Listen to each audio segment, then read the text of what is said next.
It's also not just financial, it's restoring hope.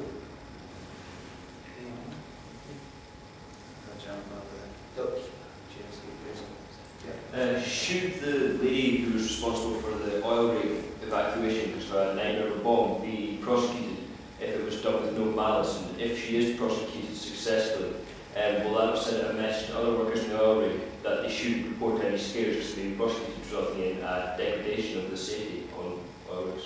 I mean, I don't know. I've got to be careful what I say as a Cabinet Secretary for Justice, and I don't know the precise circumstances here. I think if somebody does make a false call, whether it's about somebody burning in a flat in Gorgie, or whether it's something on oil. It was no malice, it was just her saying. Well, I think, actually, my experience from all these, and I think the statistical evidence, it was usually some underlying psychiatric problem.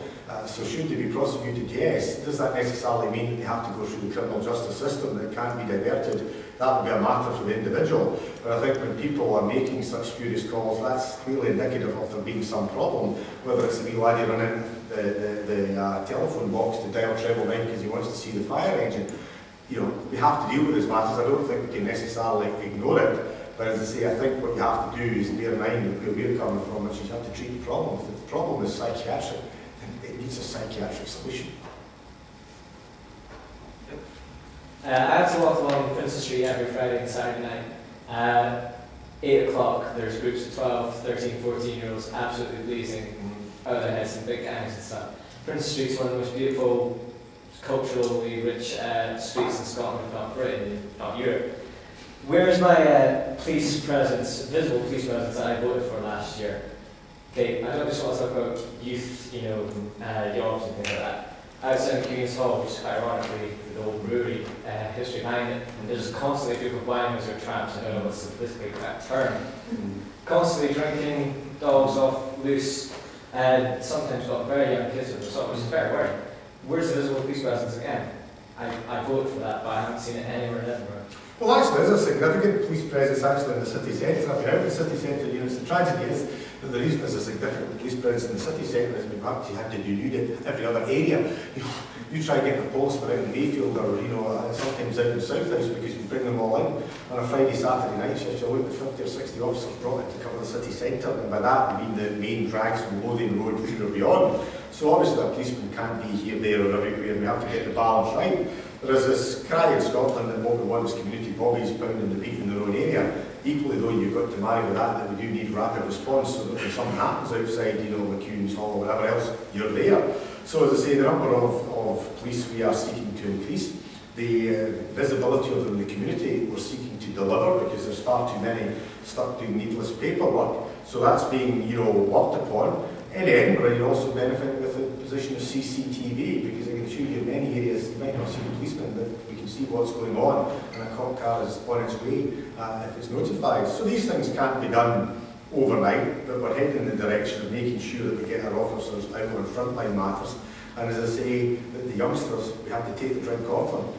Some of that's not just down to the police, some of that we've got to make sure where did they get it?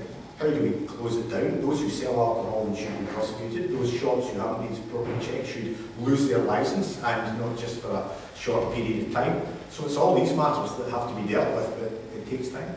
I understand that, but if the SPM broke its manifesto pledge, it would not have been a lot easier to separate the rapid response from the community body. Well, no, we've not broken our manifesto response. Pledge. We're delivering 1,000 new cops. What we've also said is that it's not simply about the number of police officers, it's what you do with them. If we've got police officers filling in paperwork, and as I see in Glasgow, they make a note, they take their statement at time, then they go back to the station and write it all out again. That's absurd. In a modern age when you can get personal data assistance so you can type in, all that's got to do on some additional matters that have been given to the police about doing a whole range of matters such as licensing. No, give it to a licensing standard officer and let the police concentrate. So what we've got to make sure is we get the police out there. We've got to remember we also inherited in May of this year the lowest recruitment from the year 2007-2008 that has happened in devolution. So we've had to ramp up, so the young officers will be coming through.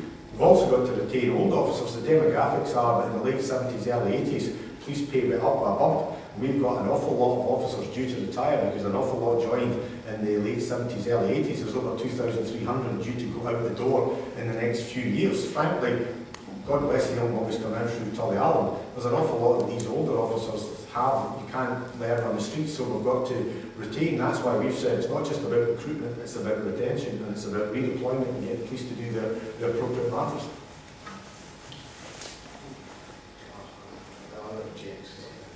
Can I ask your opinion of the mosquito devices that are being rolled out in certain parts of the UK that deal with antisocial behaviour? I have to say, I'm intrigued by them. I didn't know about it until I came. Our view, I mean, is some of these things, you know, the idea that any Tom, Dick and Harry can acquire it on the internet or go into a particular shop, decide I don't want, as we have in some shops, I don't want that big knife, I don't want the crossbow, but I'll take a mosquito device, or I'll decline it, I'll take a mosquito device rather than buy an air gun.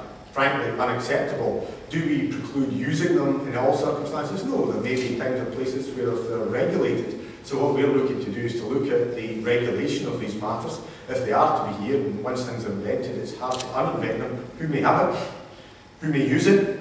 Where do you get it? And how do you take them off it? So we're investigating the regulation of them. But I mean, the high-pitched devices that are being used by councils to deter antisocial behaviour, to move them on only with people who are certainly severe. There might be, as I say, I don't necessarily preclude that there might be a good reason, but the police will say, we know there's a problem with use hanging here and all that. What I certainly don't want is a replication of what we've had in Scotland since, you know, the last few hundred years, when I've experienced ever since I was a boy.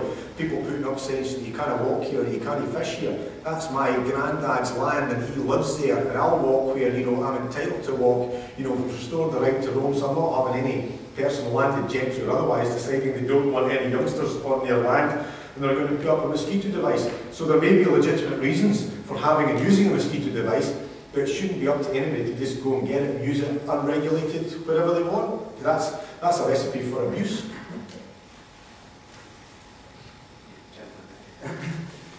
You discussed in the last round of your discussion organised crime.